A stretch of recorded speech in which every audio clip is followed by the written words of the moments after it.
কেন বে? তার ছাড়া হিউম্যান? আমার আম্মুর বুকে আমি যাব, তাতে তোর বাপের কি?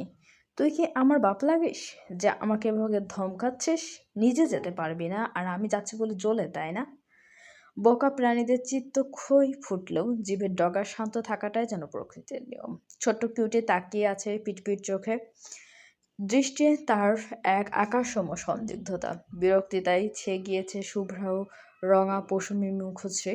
আদুরে ছানা মোচড়াচ্ছে, রুরু মানবের রুক্ষ হাতের মুঠোয় গা নাচাচ্ছে ভীষণ। ক্ষুদ্র ক্ষুদ্র দাঁতগুলো একে অপরের সনে পিষ্ট করে খুটকুট কুটকুট শব্দ তুলছে বেচারা। তা দেখে মায়া হলো না মুগ্ধের। যুবক আগের ন্যায় অগ্নিদৃষ্টে তাকিয়ে আছে কিউটির পানে। তীক্ষ্ণ চলখানা তার ফুটে উঠেছে বেশ, ফর্সা ললাটপাটে দৃশ্যমান গোটাকতক ক্ষোভের ভাঁজ। মুগ্ধ অনবরত হিসিয়ে যাচ্ছে। সাপের ন্যায় ফোঁস করতে করতে চাপা ক্ষোভে দাঁত কিরমির করে ওড়ালো। Just stay away from my property, okay? ওকে ছোঁয়ার অধিকার কেবল আমার, আর আমি আমার অধিকারের ওপর অন্য কারো হস্তক্ষেপ মোটেও সহ্য করি না। কিউটির চোখ দুটোতে বোধগম্যহীনতার ছাপ স্পষ্ট। অবোধ দৃষ্টি আটকে আছে সম্মুখের সুদর্শন যুবকের পানে। লোকটার এত রাগ হবার কারণ কি? এই হয়তো ভাবতে ভাবতে দিশেহারা বেচারা। এদিকে মুগ্ধের দাঁত কপাটির কটমট ধ্বনি পূর্বের তুলনায় কমেছে খানিক। শূন্যে তুলে রাখা শক্তপোক্ত হাতখানা পরক্ষণে নামিয়ে আনলো রুরু মানব। মুখাবয়বে একরাশ বিরক্তি ফুটিয়ে তক্ষুনি পশুমি কিউটিকে ছুঁড়ে মারল মখমলি বিছানার কোলে। এহেন হুটহাট কাণ্ডে নিজ ক্ষুদ্র দেহটা খানিক নাড়িয়ে চাড়িয়ে তৎক্ষণাৎ উঠে বসে কিউটি। ভাগ্যিস বিছানাটা নরম ছিল, নয়তো বেচারা বোধ হয় এক্ষুনি পটল তুলত। ওইটুকুন কিউটি বড় সাহসী। সহসা মাথা তুলে তাকায় সম্মুখে। দুপায়ে ভর দিয়ে শরীর শটান করে দাঁড়ানোর বৃথা প্রয়াসের মধ্যে সে। অদূরে দাঁড়িয়ে থাকা মুগ্ধ কেমন চোখ পাকিয়ে তাকিয়ে আছে দেখো। পারছে না ওই চোখ দিয়েই গেলে খেতে কিউটিকে। ক্রমশ ফর্সা মুখশ্রী লাল হচ্ছে মুগ্ধের। গৌরবন্যা কপালের চামড়ায় উপস্থিতি দগদগে ক্ষত বোধহয় আবারও নতুন করে আছর লেগেছে। ললাটে ছেয়ে থাকা সিক্ত চুলগুলো পুনরায় সিক্ত হচ্ছে তাজা লোহের উপস্থিতিতে। ডান হাতেরও যে বেহাল ধসা, রুক্ষ হাতের তালু বরাবর গভীর ক্ষত, সে ক্ষত নিয়েই কিনা শ্যাডো মনস্টার মেরে এসেছেন 7 জন অস্ত্রধারীকে। সুদর্শনের মুখাবয়বে ব্যথাতুর ছাপ স্পষ্ট, ব্যথাতুর ছাপ অনুপস্থিত। যেন কপালের এবং হাতের অমন দগদগে ক্ষতগুলো মোটেও কাবু করতে পারছে না তাকে। সে বড় বেখেয়ালি নিজের প্রতি, বেখেয়ালে ভুলে বসেছে নিজের সকল কাজ। মুখাবয়বে ফুটিয়েছে এক ভিত্তিহীন প্রতিহিংসার আগুন, যে আগুনের শীর্ষে আপাতত ছোট্ট পশমের স্থান। যুবক চিরবির করছে, দুহাতে নিজের উন্মুক্ত কোমরের দুপাশ আঁকড়ে এগোয় সম্মুখে। নীরবে বিছানার কাছে এগিয়ে এসে মেরুদণ্ড বাঁকিয়ে ফের কিউটির দিকে ঝুঁকে দাঁড়ায় যুবক। আগের ন্যায় কপাল গুছিয়ে ব্যতিব্যস্ত চাপা কণ্ঠে চিরবিরে বলে, do you think you are more handsome than me? No way bastard, I am much hotter than sex and sexier than you. তুই দেখতে যতই কিউট হোস না কেন, আমার বান্দির মেয়ে দিন শেষে ভয় পেলে সবার আগে আমার বুকেই ছুটে আসে। তাই বুঝতে পারছিস তোর আর আমার পার্থক্যটা? মাথার সবগুলো স্নায়ুর চাপে পাগল হয়েছে দ্য গ্রেট রুশদি কিং ওরফে মাফিয়া শ্যাডো মনস্টার। নয়তো সামান্য একটা খরগোশের সঙ্গে প্রতিহিংসা দেখে এমনটা থোড়াই বলতো। উন্মাদ যুবক কেমন বাঁকা হাসছে দেখো। ছোট্ট কিউটির পানে কুরুর দৃষ্টি লেপটে পা ঘোরালো উল্টো পথে। কিউটির ছানাও কেমন এক দৃষ্টে তাকিয়ে আছে। এ যেন এক অঘোষিত নীরব যুদ্ধ দুজনার মধ্যে, যে যুদ্ধের পুরস্কার হিসেবে নাম লিখিয়েছে স্বয়ং মাহি। উদম গা, ফর্সা পেটানো দেহখানার ঘামের তীব্র উপস্থিতি স্পষ্ট। সিলিংয়ের সঙ্গে ঝুলে থাকা মোটা মোটা দুটো কালো রাঙা স্টাফের শোনে নিজ শক্তপোক্ত হাত দুটো আটকে শরীর শূন্যে ঝোলাচ্ছে মুগ্ধ। একবার উপরেই উঠছে উপরে, তো আর একবার পরক্ষণে নেমে আসছে নিচে। কঠোর শারীরিক কষ্টতে দৈহিক সৌন্দর্য বাড়ছে জনাবের। ফর্সা উদম দেহখানা শুষে নিচ্ছে জাগতিক সকল সৌন্দর্য। শক্ত দুহাতের ফুলে ফেঁপে থাকা মাসেলগুলো ফুলছে ভীষণ। প্রতিটি দোদুল্যমান আন্দোলনে পিঠের শক্ত মাংসলপেশিতে টান পড়তেই সেথায় আকার ধরেছে প্রজাপতির। মেধহীন পেটানো উদরের 6টি হাড় সুস্পষ্ট। যুবক যখন নিজ কার্যে বেজায় নিমগ্ন, ঠিক তখনই ঘোরের দরজায় কর্কশ শব্দে এলাং বেজে উঠল। একবার, দুবার, পরপর 3বার। এহেন কাণ্ডে সহসা ঘাড় বাঁকায় মুগ্ধ। ঝুলন্ত স্ট্রাপে হাত ঝুলিয়ে রেখে কপাল গোটায় বিরক্তি তাই। কাজের মাঝে ব্যাঘাত ঘটানো মোটেও পছন্দ নয় মাফিয়া মনস্টারের। তাও সে কাজ যদি হয় তার শারীরিক কষ্ট, তাহলে তো কথাই নেই। যুবক আবার নিজ হ্যান্ডসাম বডি নিয়ে বড্ড সিরিয়াস কিনা। মুগ্ধ তখনও ঝুলছে শূন্যে। সেকেন্ড দুয়েক পূরণের পর অ্যালার্মের পুনরাবৃত্তি না হয় সে যা কেমন কপাল কুঁচকে চলের বেশি টান টান করে ফের শরীর উঠালো ওপরের দিকে। এরই মধ্যে অ্যালার্ম বাজলো দুর্বার গতিতে। থামাথামির নাম নেই। যুবক চল ফোটালো এ পর্যায়ে মাথা ভর্তি অদৃশ্য আগুন নিয়ে তক্ষুনি নেমে এলো নিচে। ফর্সা মুখখানায় এক পশলা রাগান্বিত ছাপ ফুটিয়ে সে কেমন গট পায়ে এগিয়ে গেল সম্পূর্ণ কাচের তৈরি নন ট্রান্সপারেন্ট স্লাইডিং দরজার পানে। অতঃপর এগিয়ে এসে দরজার গোলাকার নবে হাত থেকে একটানে দরজাটা খুলতে খুলতে তীক্ষ্ণ কর্কশ কণ্ঠে বলে ওঠো, হু দা ফা। বাকিটা যুবকের শুকনো জিভের ডগা আটকে দিয়েছে হুট করে। কণ্ঠ নেমেছে একরাশ হতবাকতা। বাদামি চোখ দুটো বিস্ময়ে ছুঁয়েছে কপাল। ললাটে স্পর্শী এলোমেলো শাইনি বাদামি চুলগুলো ঢেকে দিচ্ছে যুবকের বিস্ময়াবিষ্ট দৃষ্টি। চলটা কেমন আনমনে খানিকটা নেমে এসেছে তার। তামাকে পড়া শুকনো বাদামি ঠোঁট দুটো নড়ল বোধহয় খানিক, মুখ গহ্বর দিয়ে অস্ফুটে বেরোলো, তুই? দরজার নিকট দাঁড়িয়ে আছে সপ্তদশী। গায়ে একখানা লেভেন্ডার রঙা স্কিনি সিল্ক কাপড়ের ড্রেস, স্লিভলেস হয়। সপ্তদশীর মাখনের ন্যায় ফর্সা মসৃণ হাত দুটো সুস্পষ্ট।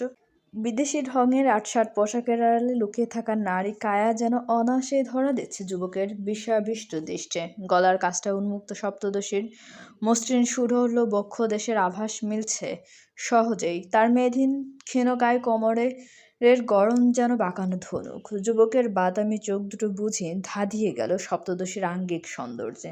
ঘরময় -ডিগ্রি তাপমাত্রা চললেও তার কণ্ঠায় নামলো বিশাল আকারের খরা।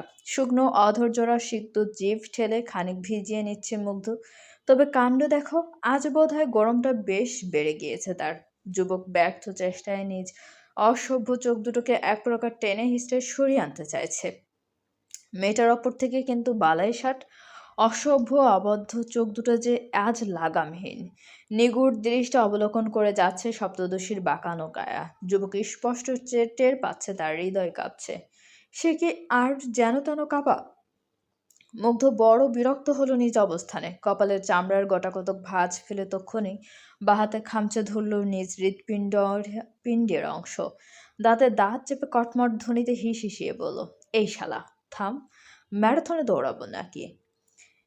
কর্ণহীন হৃৎপিণ্ড আদৌ কথাটা শুনল কিনা কে জানে। তবে সম্মুখে থাকা মায়াবিনী কেমন আবেদনময়ী আঙ্গিকে হেসে উঠল তা শুনে। তার হাসির শব্দে কেঁপে ওঠে রূঢ় মানবের বুক। থমকে যায় ক্রূর দৃষ্টি। নিঃশ্বাসের গতি কয়টা মিস হলো তা আপাতত তার ধারণার বাইরে। সে কেবল মুগ্ধ চোখে তাকিয়ে রইল মেয়েটার পানে। সপ্তদশী হাসছে, সেই সঙ্গে হাসছে তার মায়াবী চোখ দুটো। আর সে চোখে চশমা অনুপস্থিত, ফলে ঘন পাপড়ি মিশ্রিত হরিণী চোখ দুটো বড্ড টানছে নির্দয় মাফিয়া বসকে। যুবকের বিমুগ্ধ নয়ন মাহির ওপর স্থির থাকতেই আচমকা হাসি থামায় মাহি। মুখাবয়বে এক নিরবিচ্ছন্ন আবেশীর ভঙ্গিমা ঢেলে নিজ উদ্যোগে মধ্যকার দূরত্ব ঘুচিয়ে এগিয়ে এলো এক কদম। যুবকের মোহাচ্ছন্নতার মুদে থাকা চোখ দুটোতে আবেশী দৃষ্টি ডুব দিয়ে হুট করেই নিজের শীতল ডান হাতখানা উঠিয়ে এনে রাখল মুগ্ধের বুকের বাপাশে। তক্ষুনি সর্বাঙ্গ জুড়ে এক অদ্ভুত বিদ্যুৎ ঝলকানি অনুভূত হলো নির্দয় মাফিয়া বসের। হৃদয়টা বুঝে এক্ষুনি ছুটে আসতে চাইছে বাহিরে। নিঃশ্বাসের গতি তার বেড়ে গিয়েছে বহুগুণ। চোখ দুটো আটকে গিয়েছে সম্মুখে। মাহি হাসলো ঠোঁট কামড়ে। সে কি নিপুণ কৌশল আবেদনময়ী কায়দায় হাসলো সপ্তদশী। মাফিয়া মানুষটার দুর্বল হলো তা দেখে। গলার কাছে কঠিন বাক্যগুলো ভিড় জমিয়েছে। অনুমতির অভাবে ভিড় ঠেলে বেরোচ্ছে না তারা। ফলে যুবকের কণ্ঠ হয়েছে বাকরুদ্ধ। এদিকে সপ্তদশী মুচকি হেসে অত্যন্ত ঠান্ডা গলায় আওড়ালো, মাফিয়া বিস্ট, শেষমেশ একই হলো আপনার। আপনার বুকের খাঁচায় লুকায়িত অঙ্গটা আমার নামে দৌড়াচ্ছে কেন? তবে কি আমি ধরে নেব আপনি আমায় ভালোবেসে ফেলেছেন? দুর্বল হচ্ছেন আমার প্রতি? সহসা ঘোর ভাঙল যুবকের। কপালের চামড়ায় দেখা মিলল গোটাকত ক্ষোভের ভাঁজ। সে তক্ষুনি এক ঝটকায় নিজ বুক হতে নামিয়ে নিল মাহির নরম তুলতুলে হাতখানা। পায়ের গতি পেছনে ঠেলে বাজখায় কণ্ঠে আওড়ালো, ওসব ভালোবাসা and all those fucking bullshit আর just nonsense. The great Rushdie king এর কোনো দুর্বলতা নেই, আগেও ছিল না, ভবিষ্যতেও থাকবে না। নাও ফাক অফ এভরিথিং বান্দির মেয়ে, সোজা ঘর থেকে বের হ। সপ্তদশী মানতে নারাজ। গুটি গুটি পায়ে এগিয়ে এসে দাঁড়ালো মুগ্ধের শক্তপোক্ত দেহের পেছনে। তার উপস্থিতি টের পেতেই ঘুরে দাঁড়ালো রূঢ় মানব।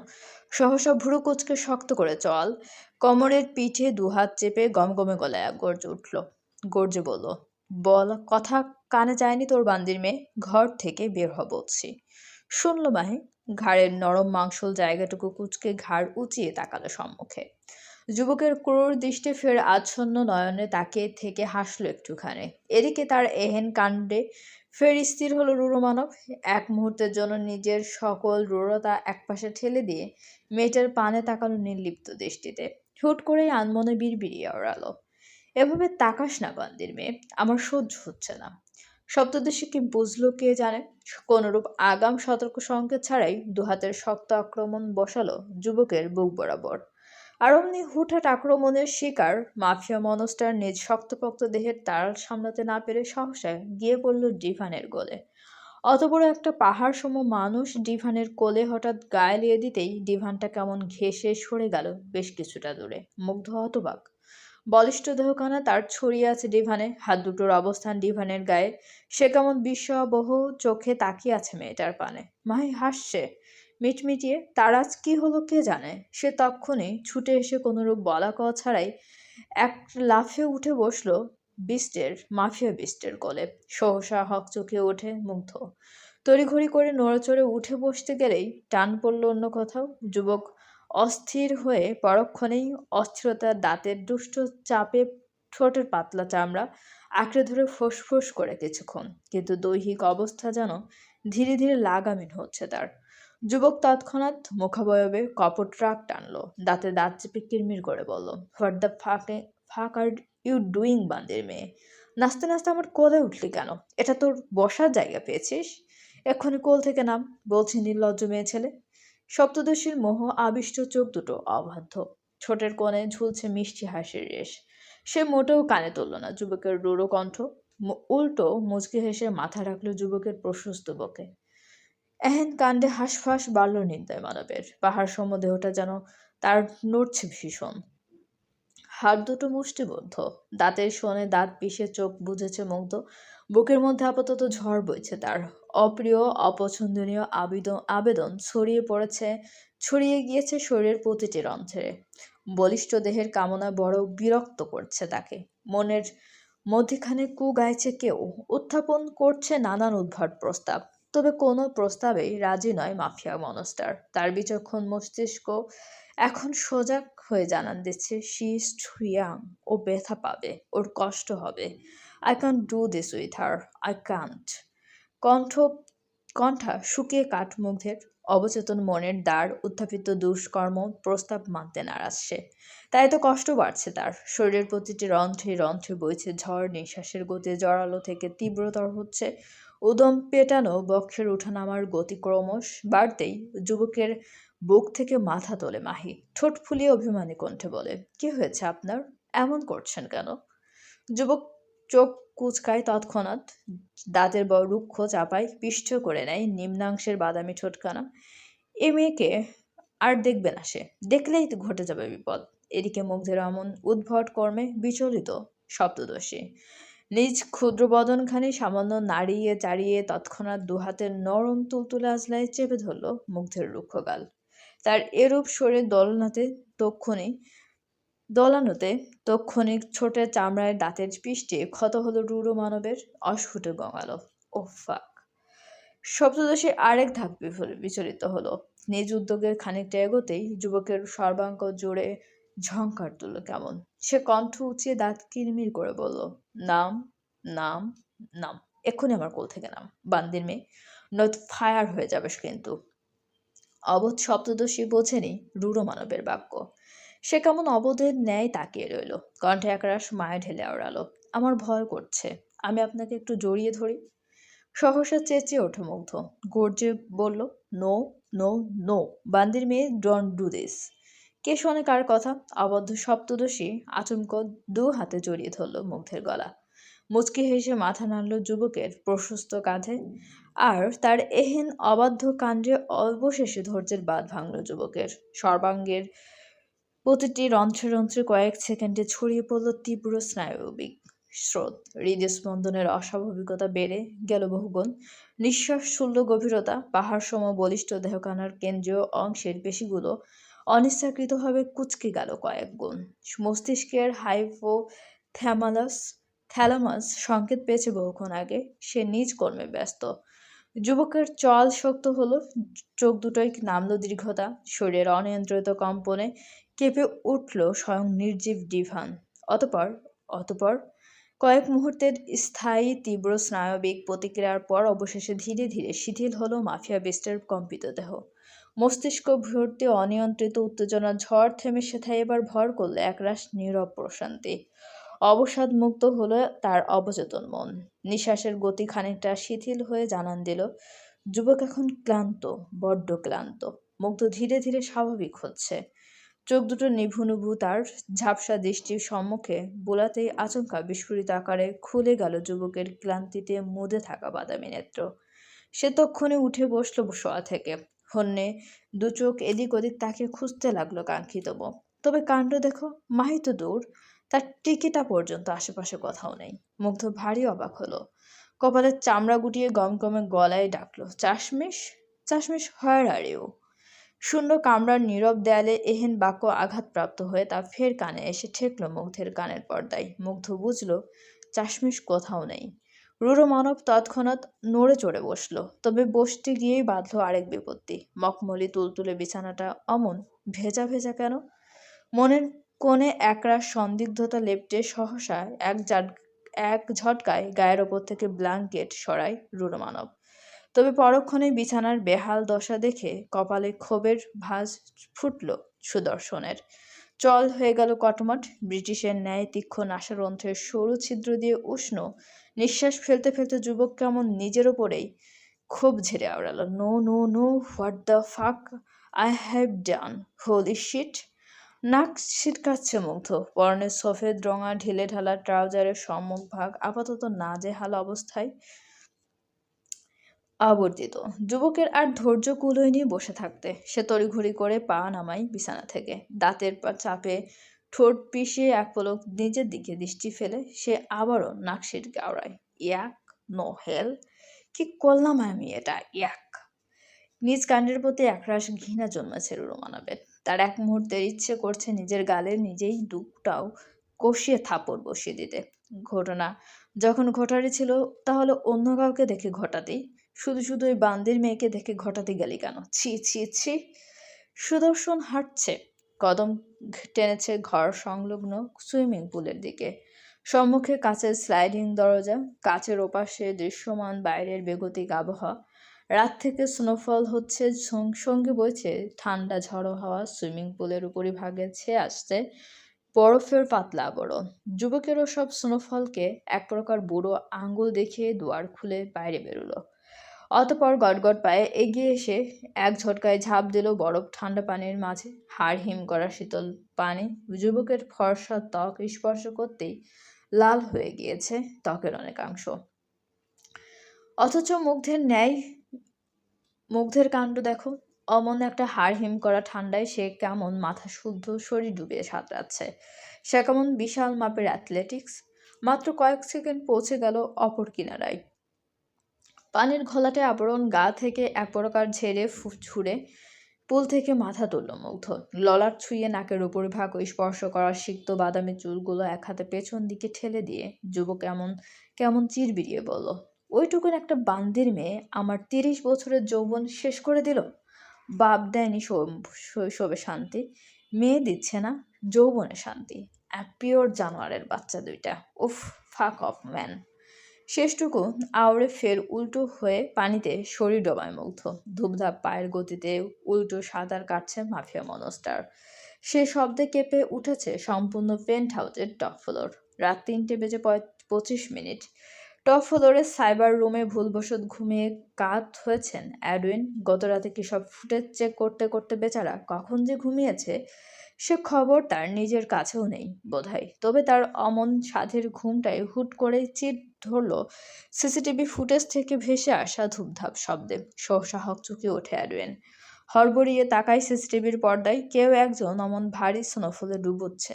নিবু নিবু দৃষ্টি মুখে দেখছে না অ্যাডওয়েন। এতে বুঝি সে নিজেও বিরক্ত হলো। তক্ষুনি তিতি বিরক্ততায় উঠে দাঁড়ায়। ঘুমে ঢুলু ঢুলু কদমে এগোয় কক্ষের বাইরে। সম্পূর্ণ কাচের তৈরি প্রশস্ত করিডোর। কয়েক কদম হাঁটতেই টপ ফ্লোরের দুয়ার। সেথায় দায়িত্বরত অবস্থায় দাঁড়িয়ে আছেন দুজন গার্ড। মাথা নুইয়ে দাঁড়িয়ে আছেন তারা। তন্দ্রায় মোদ অ্যাডওয়েন গটগটিয়ে এগিয়ে এগুলো তাদের পানে। পায়ের গতি রুখে কণ্ঠে একরাশ ঝাঁজ ঢেলে তক্ষণি বলে ওঠে, রাত বাজে ৩, তা এত রাতে কার এত উত্তেজনা বেড়েছে শুনি? যার জন্য অমন বরফ পানিতে দাপড়াতে হচ্ছে? কে সাঁতরাচ্ছে পুলে? কণ্ঠে সে কি তেজ অ্যাডউইনের। জিভ খসে কথাটা বেরিয়েছে বোধহয় সেকেন্ড ৩০ হবে।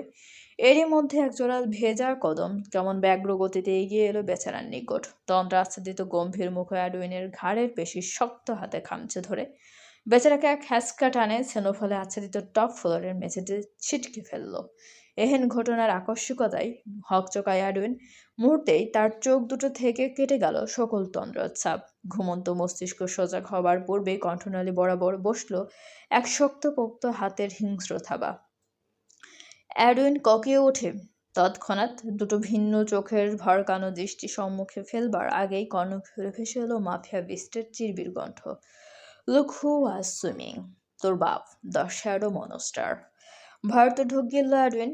সহসা ঝুঁকিয়ে নিল নজর। কণ্ঠে অপরাধিত ঢেলে আওড়ালো, মাফ করবেন মনস্টার, আসলে আমি বাকিটা বলার পূর্বেই বেচারা অ্যাডউইনের চোয়াল বরাবর পড়ল এক শক্ত ঘুষি। মুহূর্তেই গাল বেঁকে গেল বেচারা অ্যাডউইনের। ব্যথায় ভেঙে যাবার জগার চোয়ালখানা। তবুও গম্ভীর মানব নিঃস্ব প্রয়োজন পরক্ষণেই শুনতে পেলেন মাফিয়া বিস্টের হুঙ্কার। এই, আমাকে ভয় লাগে না তোদের? ভয় লাগে না আমায়? যখন না তখন আমার শান্তিতে বাগড়া দেওয়ার জন্য ওত পেতে থাকিস বাস্টার্ডস। একজনের জন্য ঘুমিয়ে শান্তি নেই, আরেকজন আসছে আমার ডুবানো নিয়ে প্রশ্ন তুলতে। বলি মরার পাখনা গজিয়েছে তোদের। আমার হাতে ছিন্ন ভিন্ন না হওয়া অবধি শান্তি হবে না তোদের, তাই না?